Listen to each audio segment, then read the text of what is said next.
आपको हीटर की तलाश है तो हम आपके लिए लेकर आए हैं imported hybrid blow room heater, जो बिजली ले रहे हैं सिर्फ और सिर्फ 15 से 20 बार बिजली लेने हैं। और इसमें आपको इको का ऑप्शन मिल जाता है, ऑक्सीजन सेंसर का ऑप्शन मिल जाता है, टेम्परेचर सेंसर का ऑप्शन मिल जाता है, चाइल्ड प्रोटेक्शन लॉक का ऑप्शन मिल जाता है। यहाँ पे देख ले, इसकी शेप देख ले, बहुत ही डिसेंट सी शेप है। और बाकी बाकी इसकी जो बॉडी है वो नॉर्मल टेम्परेचर पे रहती है, सिर्फ यहाँ से जो है इसकी गर्म हवा आती है। इसमें आपको हमारे पास डिफरेंट कंपनी मिल जाएंगी, डिफरेंट जो है मॉडल मिल जाएंगे। ये वाला जो मॉडल है ये टोक्यो गैस का है, यहाँ पे इसका मॉडल नंबर भी लिखा हुआ है, आप ऑनलाइन सर्च भी कर सकते हैं।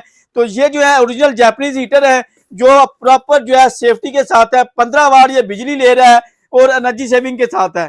ऑप्शन इसमें आपको यहाँ पे देखने मिल जाते हैं, यहाँ से ऑन ऑफ का ऑप्शन है, इको का ऑप्शन है, टेम्परेचर कम ज्यादा कर सकते हैं, स्क्रीन के ऊपर डिजिटल टेम्परेचर शो होता है। और इसमें आपको नाइट मोड, मॉर्निंग मोड के जो है टाइमर मिल जाते हैं। 75% जो है ये गैस की सेविंग करते हैं। और इसमें आपको डिफरेंट साइज मिल जाते हैं, डिफरेंट मॉडल मिल जाते हैं। आपको बड़े रूम का चाहिए, बड़े टीवी लॉन्च का चाहिए, आपको पूरे घर के लिए चाहिए, तो ये तमाम वैरायटी आपको हमारी तमाम ब्रांचेज के ऊपर मिल जाएगी। इस्लामाबाद, सियालकोट और लाहौर में हमारी ब्रांचेज हैं।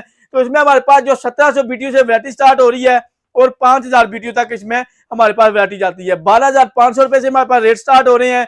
तो ऑनलाइन ऑर्डर के लिए हमारे व्हाट्सएप नंबर पर रब्ता कर सकते हैं। इसके अलावा लेटेस्ट अपडेट के लिए हमारे सोशल को आप फॉलो कर सकते हैं।